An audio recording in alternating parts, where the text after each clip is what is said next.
Capítulo 14. A reunião secreta. Seria melhor resumir, na medida do possível, os sofrimentos das 4 horas seguintes. A posição de Bundle começou a lhe dar cãibras. Ela havia imaginado que a reunião, se chegasse a se realizar, seria efetuada quando o clube estivesse em pleno funcionamento, provavelmente entre a meia-noite e 2 da madrugada.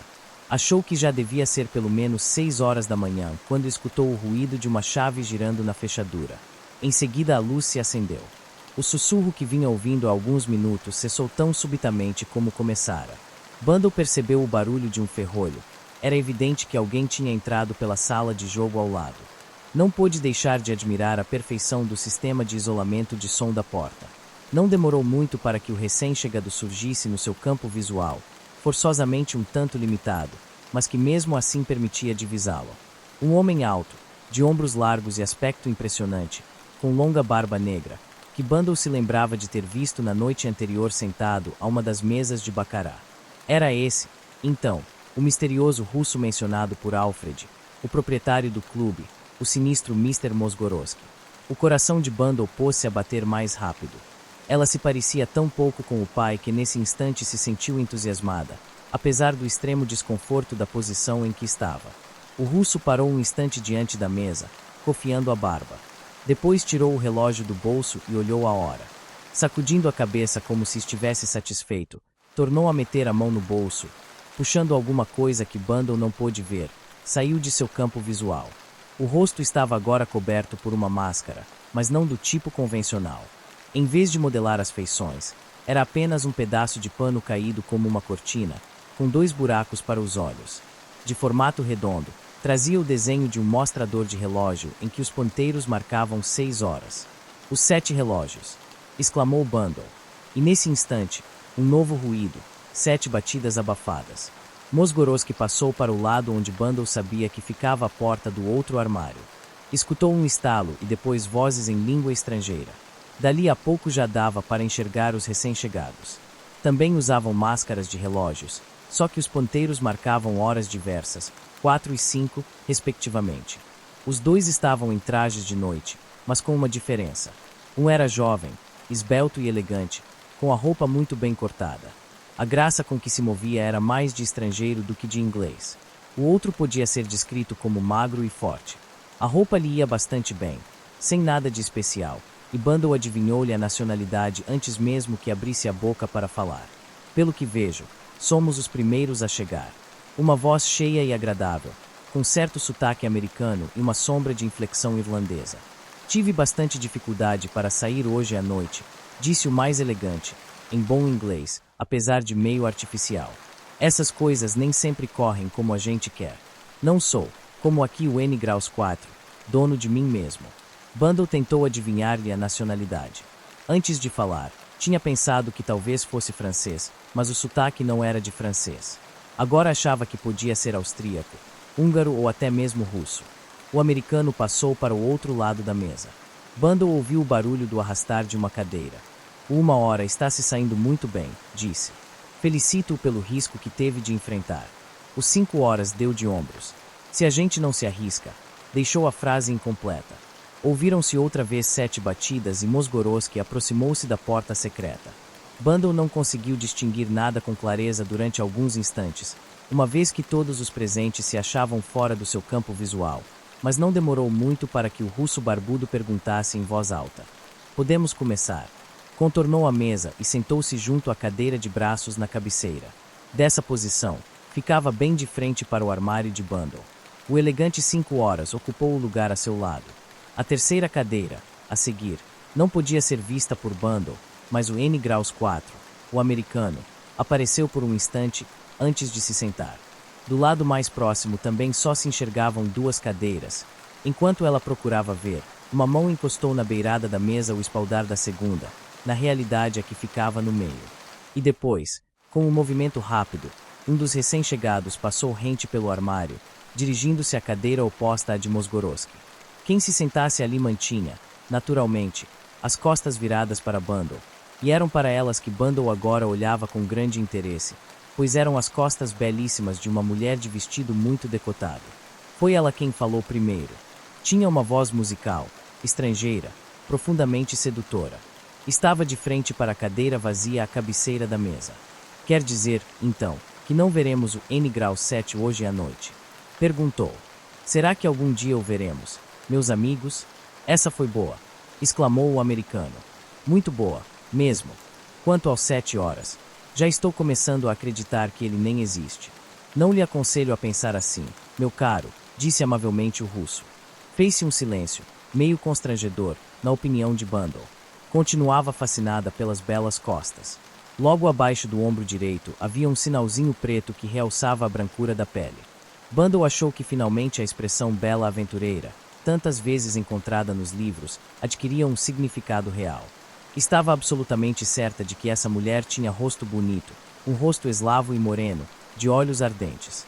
A voz do russo, que parecia o coordenador da reunião, arrancou-a de seus devaneios.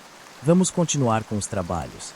Em primeiro lugar, o nosso companheiro ausente, o N-Graus 2, fez um gesto esquisito com a mão, indicando a cadeira encostada junto à da mulher, gesto que todos os presentes imitaram, ao mesmo tempo que se voltavam para a cadeira. Gostaria que o N-Graus 2 estivesse aqui hoje, continuou. Há muitas coisas que precisam ser feitas. Surgiram dificuldades imprevistas. Já recebeu o relatório dele? Perguntou o americano. Por enquanto ainda não. Houve uma pausa. Não consigo entender. Será que se extraviou? É possível. Quer dizer, em suma, que existe perigo, murmurou 5 horas. Usou a palavra com delicadeza e, ao mesmo tempo, satisfação. O russo concordou veementemente com a cabeça. Existe, sim. Anda transpirando muita coisa sobre nós, sobre este lugar. Sei de várias pessoas que desconfiam. E acrescentou friamente. Precisam ser silenciadas. Bundle sentiu um arrepio na espinha. Se fosse descoberta, seria silenciada. De repente ouviu uma palavra que lhe chamou a atenção. De modo que não surgiu nada a respeito de Chimneys. Mosgorowski sacudiu a cabeça. O N-Grau 5 subitamente curvou-se para a frente. Concordo com Ana. Onde está nosso presidente? O N-Grau 7. Foi ele quem teve a ideia do grupo. Por que nunca vem às reuniões? O N-Grau 7, respondeu o russo, tem seus próprios métodos de trabalho. É o que você sempre diz. E digo mais ainda, frisou Mosgorowski. Pobre daquele, ou daquela, que se insurgir contra ele. Houve outro silêncio embaraçoso. Vamos prosseguir com a ordem do dia, declarou Mosgorowski, calmamente. N-Graus 3, você trouxe a planta de viver Abbey. Bundle apurou o ouvido. Até então ainda não tinha podido enxergar nem tampouco escutar a voz do N-Graus 3.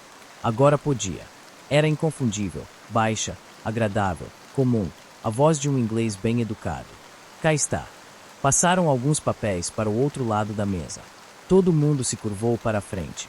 Dali a pouco Mosgorowski levantou de novo a cabeça. E a lista de convidados? É esta aqui. O russo leu os nomes. Sir Stanley Digby, Mr. Terence O'Rourke, Sir Oswald e Lady Coate, Mr. Batema, a Condessa Anna Hadsky, Mr. Smakata, Mr. James Tesiger. Fez pausa e depois perguntou bruscamente. Quem é esse Mr. James Tesiger? O americano riu. Acho que não precisa se preocupar por causa dele. É uma perfeita toupeira. O russo continuou a leitura. E Ereberard e Mr. Eversley. Isso completa a lista. Ah, é. Pensou Bundle com seus botões. E aquela moça tão simpática, Lady Eileen Brent, hein? É, parece que não há motivo para preocupações, comentou Mosgorowski. Olhou para o outro lado da mesa. Creio que não resta dúvida quanto ao valor da invenção do Eberhard, não é? 3 horas deu uma resposta lacônica, tipicamente inglesa. Nenhuma. Sob o ponto de vista comercial, deve valer milhões, disse o russo. E do internacional? Bem, quem é que não conhece a ganância das nações? Bundle imaginou que por trás da máscara ele sorria de uma maneira positivamente desagradável. Sim, prosseguiu ele. Uma mina de ouro. Que vale o sacrifício de algumas vidas, retrucou cinicamente o N-Grau 5 com uma risada. Mas vocês sabem como são os inventores, disse o americano. Às vezes esses troços nem funcionam.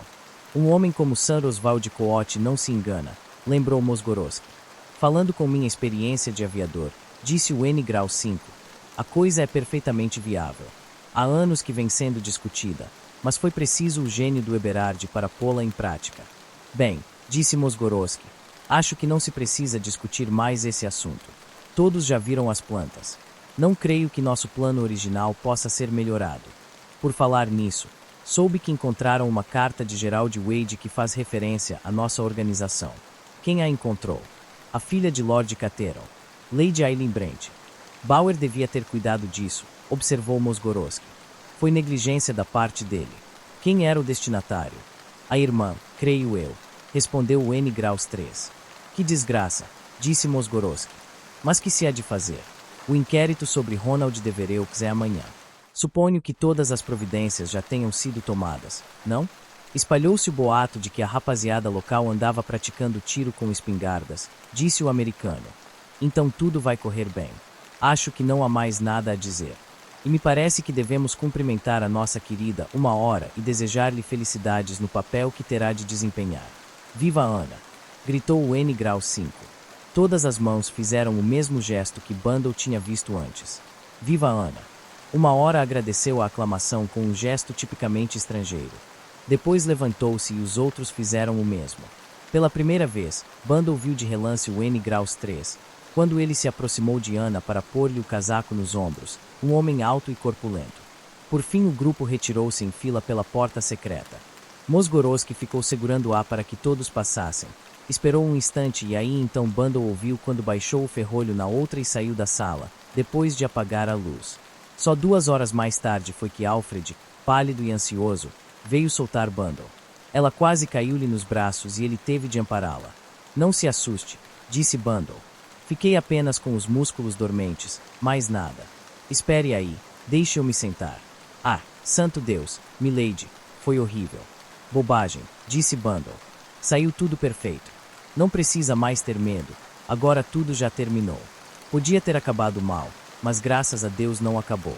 Graças a Deus, como a senhora diz, milady. Passei a noite inteira apavorado. Que gente esquisita, não é? Esquisita é apelido, retrucou Bundle, massageando vigorosamente os braços e as pernas. Para ser franca, é o tipo de gente que até hoje eu pensava que só existisse em livros. Vivendo e aprendendo, Alfred,